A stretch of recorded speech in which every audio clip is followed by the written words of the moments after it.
চীনের পর এবার ট্রাম্পের শুল্ক নীতির বিরুদ্ধে প্রকাশ্যে সোচ্চার হচ্ছে এশিয়ান জোট, যা এক বায়বীয় চাপ তৈরি করছে মার্কিন প্রশাসনের উপর। একদিকে বাণিজ্য নীতি, অন্যদিকে বিশ্ব মোড়লের পথ। কিভাবে সামলাবেন ট্রাম্প?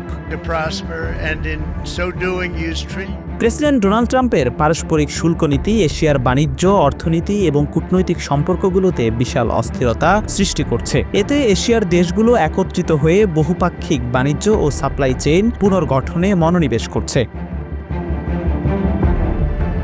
ট্রাম্পের নতুন শুল্ক নীতি দুই স্তরে কাজ করছে। প্রথমে সব আমদানিতে 10% বেসিক শুল্ক আরোপ করা হচ্ছে। এরপর মার্কিন বাণিজ্য ঘাটতির অনুপাতে ধার্য করা হচ্ছে 25 থেকে 40% পারস্পরিক শুল্ক। 14টি দেশকে নতুন শুল্কের আওতায় আনা হয়েছে, যার মধ্যে 9টি এশিয়ার অন্তর্ভুক্ত।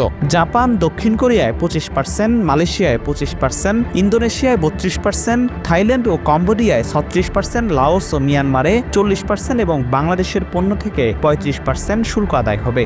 বান্ডেল থাকলে প্রতি সেনমানিতে টাকা বাঁচবে। বিকাশ সেনমানি বান্ডেল কিনে জিতুন প্রতি লেনদেনে। 10 জুলাই কুয়ালালামপুরে অনুষ্ঠিত ASEAN+3 পররাষ্ট্রমন্ত্রীদের বৈঠকে যুক্তরাষ্ট্রের একতরফা শুল্ক নীতির সমালোচনা ও সমন্বিত প্রতিরোধ প্রস্তাব করা হয়। চীন, জাপান ও দক্ষিণ কোরিয়া নিয়েও এ বিষয়ে সমন্বিত পদক্ষেপ ঘোষণা করেছে।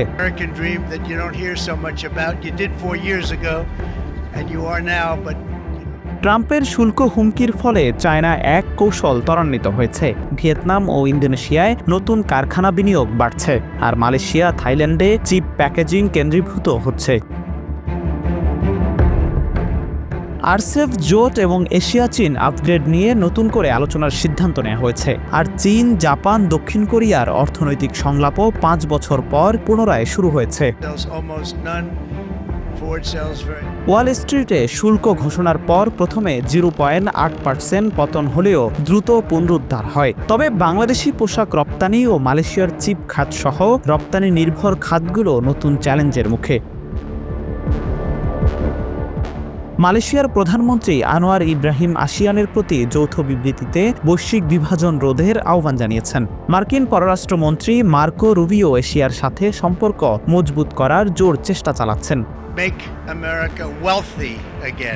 এশিয়া এখন সংহতি ও বহুপাক্ষিক বাণিজ্যের উপর গুরুত্ব দিচ্ছে। ট্রাম্পের শুল্ক নীতি এশিয়াকে নতুনভাবে ঐক্যবদ্ধ করেছে এবং বহুপাক্ষিক বাণিজ্য কাঠামোকে পুনর্নির্মাণে সহায়তা করছে।